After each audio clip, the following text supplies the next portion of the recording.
Hello, and welcome to Virtual PCT, brought to you by the Pullman Civic Theater. In times like these, when you may be cooped up in your homes and isolated from others, stories provide our only escape from the monotony. And that's where we come in.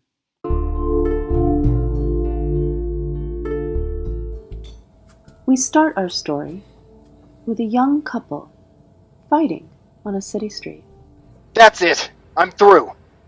But Ben! Rachel, I am done listening and I'm done with you. Rachel starts to cry as Ben storms off. Suddenly, someone steps up behind her. Well, that didn't go very well. Rachel turns as she answers. No, it didn't. And it was my fault. All my fault. Wait. Who are you? Why am I telling you this? Well, people always tend to confide in me. Maybe it's my age. Maybe I remind them of their mother. Maybe you do. I appreciate the concern. I really blew it with Ben. Should have never said what I did. Just wish I could take it all back. I think we have all felt that at many times in our lives. What if I told you, though, that I found a way to take it all back, so to speak? Would you think I'm a crazy old woman and leave as well? Or maybe get some coffee with me and talk?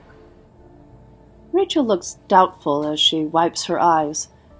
Then, as if suddenly making up her mind, she shrugs. Why not? What else do I have to lose? I lost my job last week, and now Ben. Besides, coffee does sound really good right now. The old woman, Beth, gestures to the small cafe across the street. Why don't we find a table and see what we can figure out together? And the coffee is my treat. Oh, you don't have to do that. And you don't have to listen to my crazy ramblings.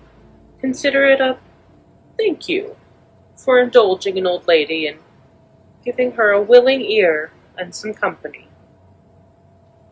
Rachel grins and takes Beth's arm, and they head to the cafe together.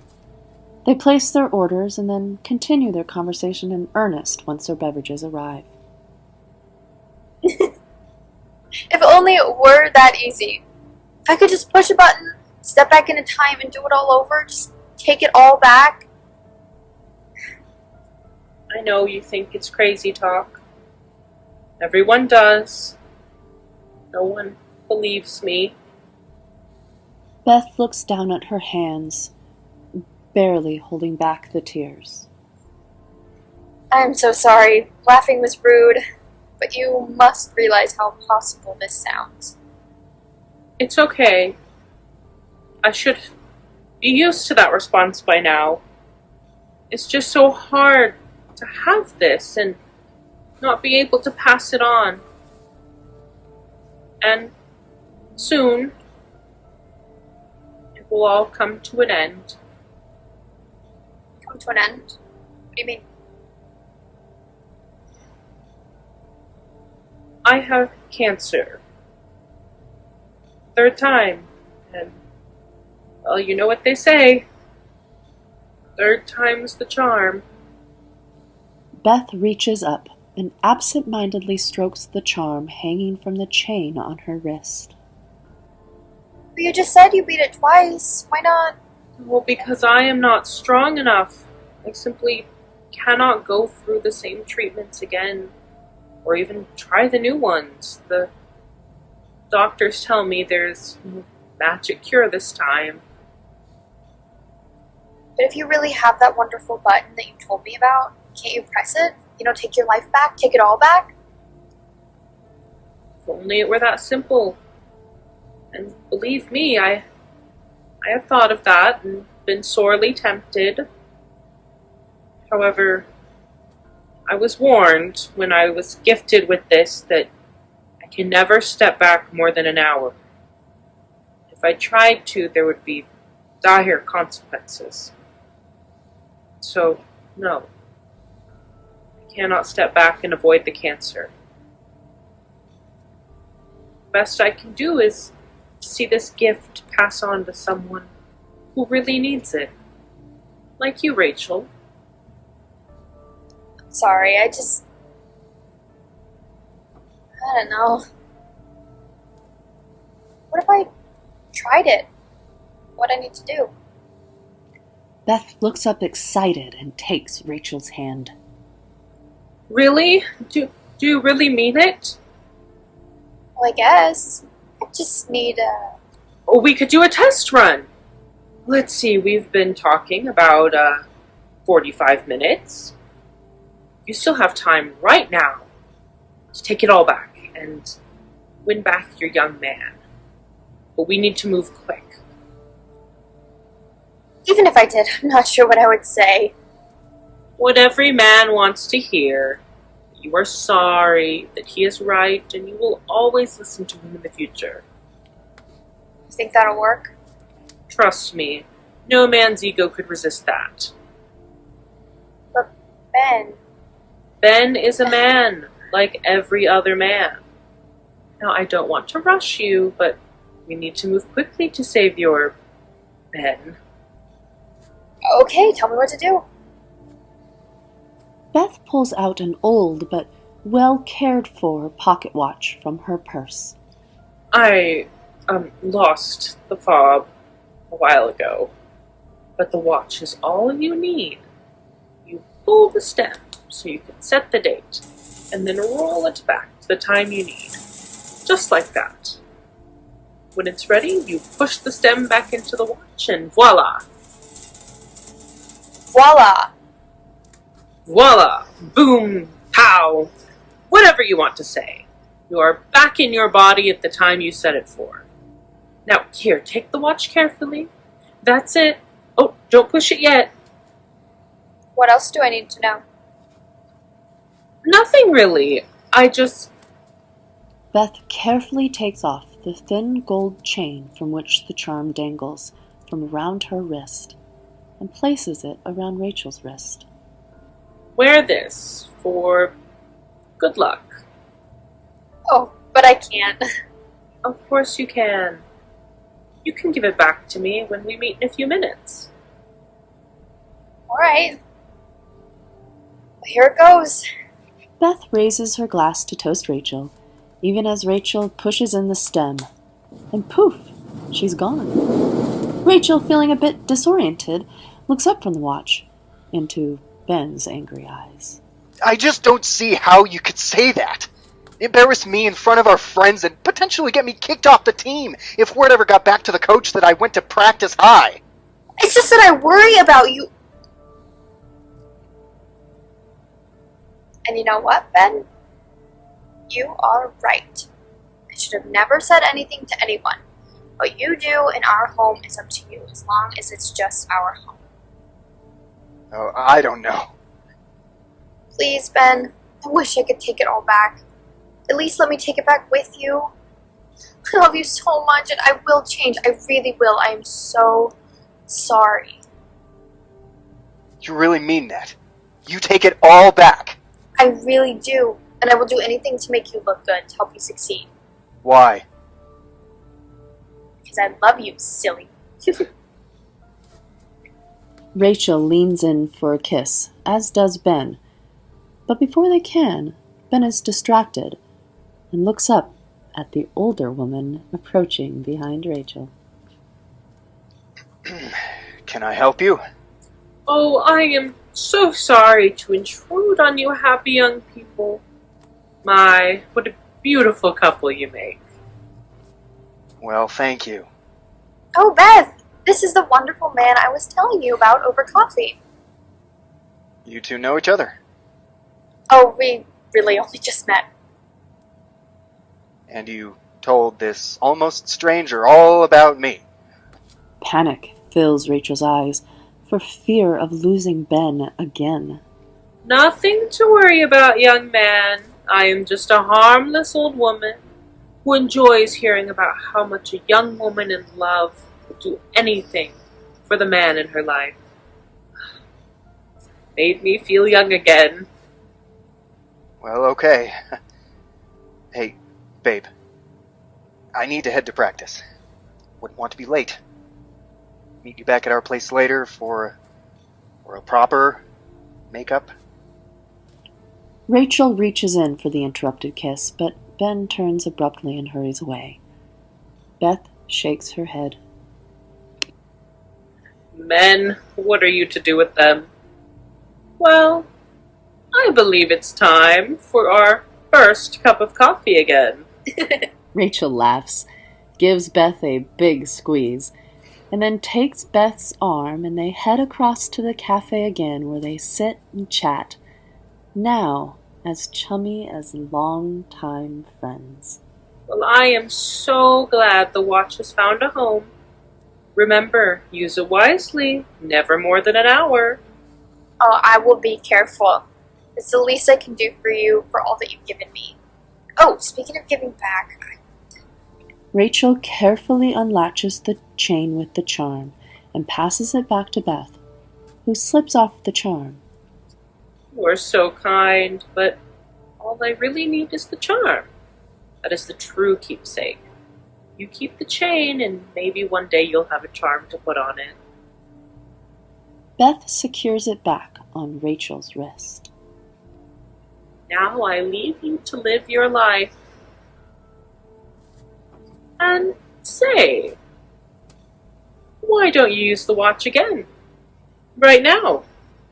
no, I don't know. I guess it has just been over an hour. Which means you will come out just after Ben leaves. Then, instead of coffee with me, you can sneak after and watch him at practice. Cheer for him. But he said he'd meet me back at the apartment. You need to learn that men really want us, hanging on their every move, praising them, and encouraging them. They just don't know how to say it sometimes. Rachel takes out the watch, pulls out the stem, and sets the time. She hesitates. Are you sure this is what Ben wants? Oh, sweetheart. Here, let me double-check the setting. All looks good. Now, stop asking questions and shoo! Leave me to my second cup of coffee in peace, now that I know the watch is in good hands. Beth smiles as she sips her coffee with one hand, and with the other drops the watch back into Rachel's hand, pushing in the stem as she does so. Rachel goes poof. Then suddenly, stunned and disoriented, the older woman drops her mug, staring at the empty seat across from her. What's happened? That's the chair I was sitting in, talking to Beth, and she was in this one. She looks down at her hands, and seeing the time-worn skin of her cancer-wrecked body, they are her hands. Or are they? She flies into the restaurant, but awkwardly, as the mind, now governing the body, is unused to these aching and stiff joints. She bolts to the mirror and stares in dismay. No, this can't be possible. I'm her, the old lady. How did I get into her body? Rachel, now trapped in Beth's body, tries to go see Ben that night, only to be thrown out with Ben threatening to call the cops. Eventually, she uses Beth's purse to find Beth's dreary, run-down apartment to get some sleep. Days go by, and then weeks, and she grows more weak and tired. It's true. The body of Beth really is succumbing to the cancer. One cold afternoon, she stops outside a pawn shop to look at the pocket watch in the window. She smirks and moves to turn away, but is stopped as she notices something different about this one. She goes into the shop. Well, hello, madam. How can I help you this fine afternoon? Fine. It's as cold as Never mind. I am sorry. Just trying to be friendly and put a positive light on the day. But you are right. It's damn cold. There, I said it so you don't have to. Now, what brought you in today? Pocket watch in the window. It's a fine one, isn't it? I bet it reminds you of your grandfather's, or perhaps one your husband had, or... He falters, seeing the glare in Beth's eye. I am sorry. I interrupted you. Please, go ahead. It's probably nothing silly, really, but the gold chain attached to it. Oh, you mean the fob? Fob? It's what you call the chain that is used to attach the pocket watch? Well, to the pocket. It's an anchor of sorts for the watch. An anchor? Thank you so much. You're welcome. Glad I could be of help. Thank you for coming in. She rushes from the shop, muttering. Here, wear this for good luck, she said. You can return it to me when you get back, she said. I'll bet it was the anchor to bring the watch back to him. Now what am I going to do? She hurries back to Beth's apartment and, using old friends, gets back in contact with Ben, who finally agrees to meet with her. I have to admit I think you're crazy. But how do you know so much about the first night Rachel and I slept together? At first I thought she told you over coffee, but she was so embarrassed about losing her virginity in the locker room I doubt her closest friends would even know. Rachel? Yes, Ben, it really is me. Sadly. Ben reaches to take her hand and then hesitates at the touch of the parchment-like skin. I'm sorry. It's just so strange. I know it is, but will you help me? I'll try, but what can I do? Far more than you think you can. Here, give her this charm as a pendant for the fob, or the chain. Don't call it a fob. Then she'll know that you're onto her. Okay, I can do that. Oh, it's a gold football. Of course. It's to remind her of her football star. You! And you insist that you put it on for her right then and there. What if she refuses? Well, I'm sure she will. That's when you pull it off. I'm sure my big, strong football player can do that. Of course I can. Then you turn around and slip the charm onto this fob and hide hers. Give her this one with the charm. She'll be so flustered about you having it that she won't notice the change. Okay.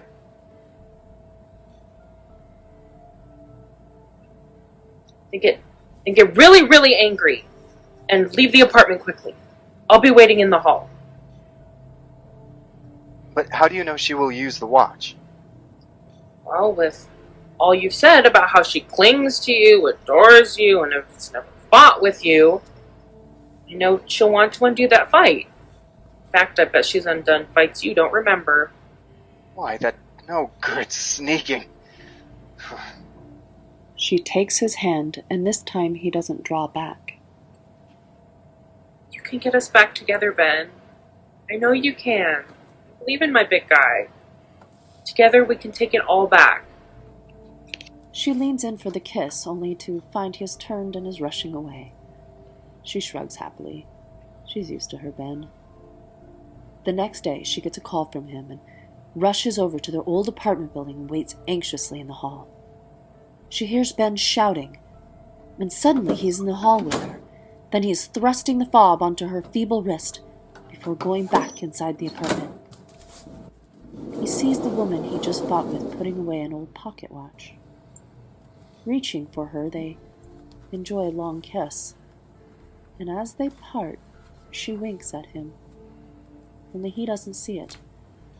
He is enjoying how much more made up she is than Rachel ever used to be, and how her blouse is almost, but not quite, open to tease all about what it barely covers. outside there is a sudden pounding of feet on the stairs, shouting. That would be the cops coming to take her away so she never tries to come between us again. Nice to see I could really trust you to choose me. Ben finally tears his eyes away from her body to look at the smirking face of his girlfriend. Of course, because, you know, you never truly can take it all back. Kiss me again, my Beth.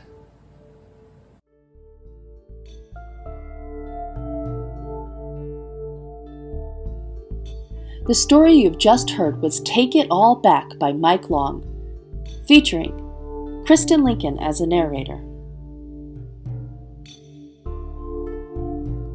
Matt Ma as Ben and the pawnbroker, Aaron Allen as Rachel, and Sam Updahl as Beth. Special thanks to Mike Long, who put together all of our sound effects, and Kristen Lincoln for editing the video. I hope we were able to give you an interesting escape from your daily life. If you enjoyed this, please consider donating to PCT at PullmanCivicTheater.org. Thank you for joining Virtual PCT.